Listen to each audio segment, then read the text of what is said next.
Hybridisation in solid state. तो solid state में hybridisation जो होता है अलग हो जाता है। कैसे? देखिए, अगर पूछेगा PCl5 और देखो इधर पेपर में लिख दिया ऐसा सॉलिड, तो रुक जाएंगे।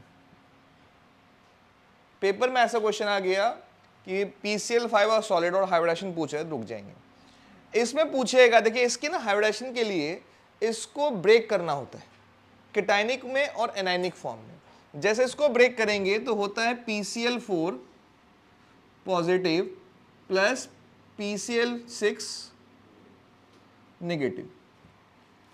जैसे एनसीईआरटी में दे रखा है, 12th के एनसीईआरटी में भी दे रखा है ये क्वेश्चन। क्या दे रखा है? केटाइनिक फॉर्म ऑफ हाइब्रिडेशन पूछेगा, किसका? PCl5 का। सुना ध्यान से, क्वेश्चन क्या आएगा? PCl5 का क्या पूछेगा? केटाइनिक फॉर्म का हाइब्रिडेशन बताइए। तो केटाइनिक फॉर्म का मतलब क्या हो गया? इसका पूछेगा हाइब्रिडेशन।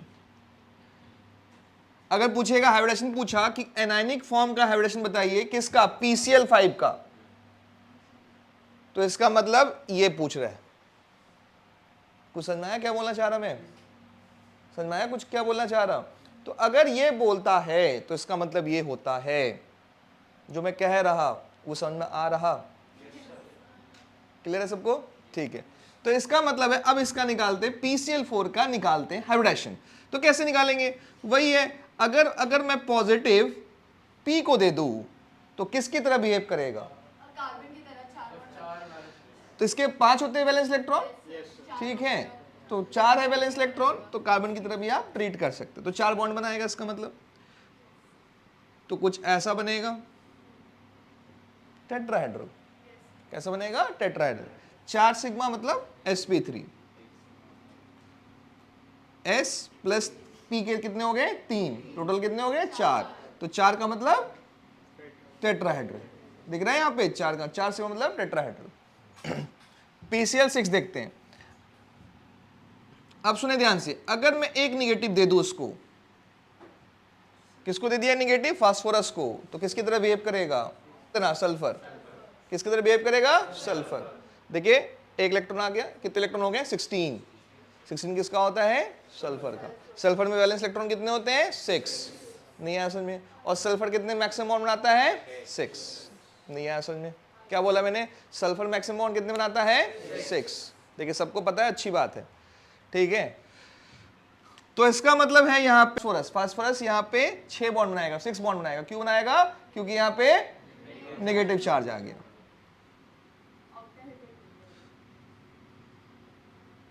हाँ वेरी गुड, क्या बनेगा? ऑक्टाहेड्रल। आएगा समझ में? तो ये कैटायनिक फॉर्म है, ये कैटायनिक फॉर्म इसको बोलते हैं,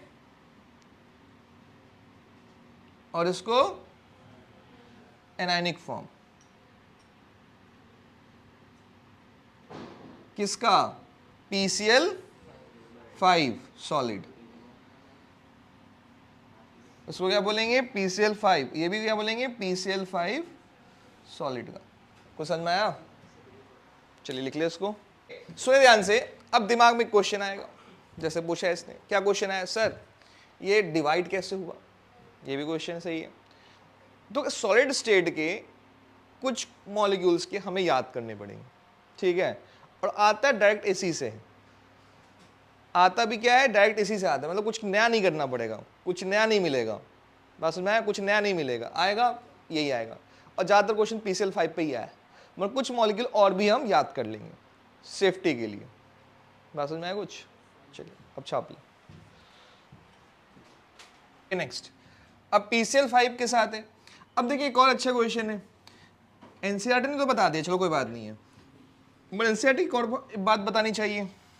एनसीईआरटी का एक और बात बताना चाहिए था। क्या बताना चाहिए था? अगर इसकी बात करूं, इसका cationic form anionic form same होगा इसके जैसा? तो नहीं।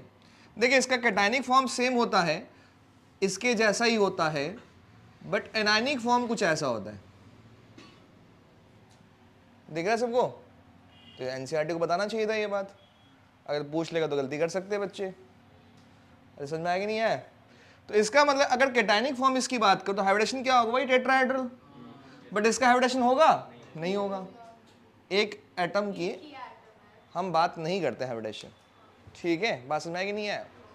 तो यहाँ पे हाइब्रिडेशन नहीं होगा इसका, इसका हाइब्रिडेशन होगा, वो भी टेट्राहेड्रल। लिख ले इसको। और एक और देखते हैं, ऐसे करके हम N2O5 की बात करें सॉलिड, तो इसका हाइब्रिडेशन क्या होता है देख ले, पहले लिखना बाद में। NO2 पॉजिटिव कैटायनिक फॉर्म और NO3 नेगेटिव। ठीक है, ये पेपर में आ चुका है, ये ओलंपियाड में पूछा गया था, तो ये भी बताना चाहिए हमें।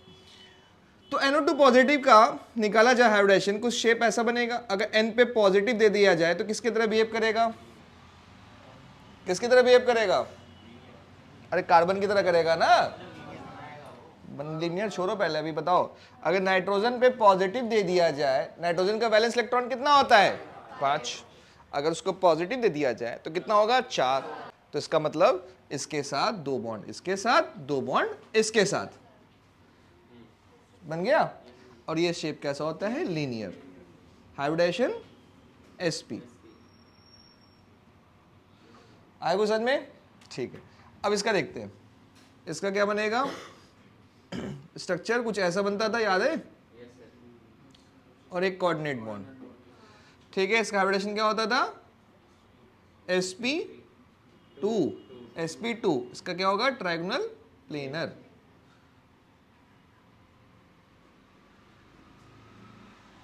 ठीक है, लिख ले इसको। चलिए नेक्स्ट देखिए, इसमें अगर मैं बोलूं यहां पे NO2 सॉलिड, ठीक है, तो इसका होता है NO पॉजिटिव और NO3 नेगेटिव। तो इसका तो हाइब्रिडेशन निकलेगा नहीं, इसका हाइब्रिडेशन क्या होगा, यही होगा सेम, दिख रहा है। ऐसे करके देखिए यहाँ पे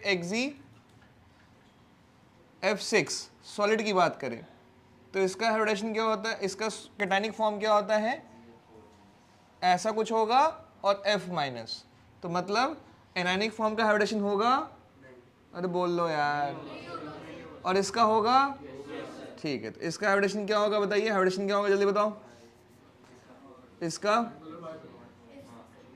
5 plus 1 lone pair, 5 plus 1 lone pair आ रहा है ना, लोन पेयर कितने आ रहे हैं, 1 आ रहे हैं। ठीक है, सिग्मा बॉन्ड कितना आ रहा है 5, दिख रहा है सबको। हाइब्रिडेशन क्या हो गया sp3d, बोलो 2, तो 2 का मतलब किसका आ गया, देखिए इधर कुछ भी बता रहे, पेंटागोनल, पता नहीं क्या किया एकदम छुट्टियों में, कुछ भी से कुछ 20 बार लिखवाया, पता नहीं क्या फिर भी याद हुआ। देखिए यहाँ पे कोई आंसर ही नहीं जा रहा है, स्क्वायर पिरामिडल होगा इस वाले का।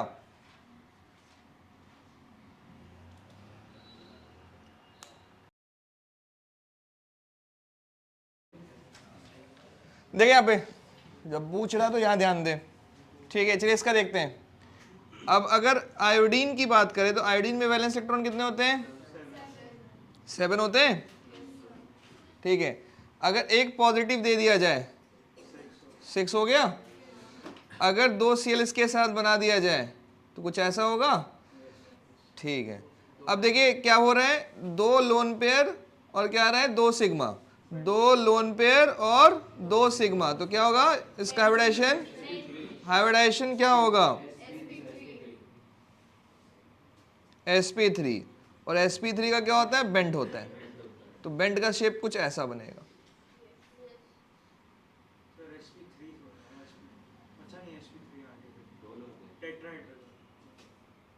समझ में आ गई चीज।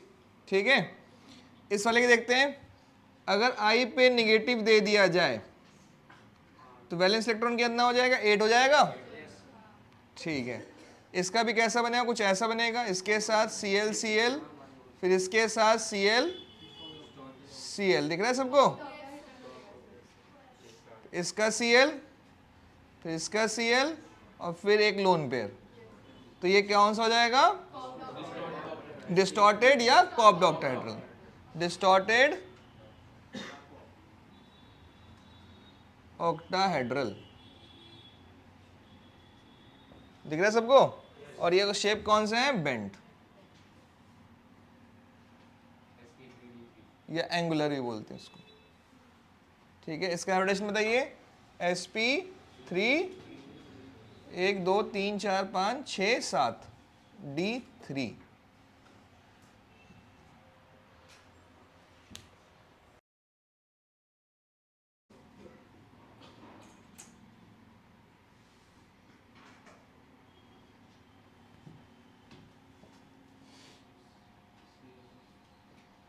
देखिए इसमें अलग अलग एसिड टूटते हैं, तो टोटल 7 ही है, इतना एटलीस्ट याद कर ले। इसके अलावा बाहर तो आ ही नहीं सकते, इम्पॉसिबल है।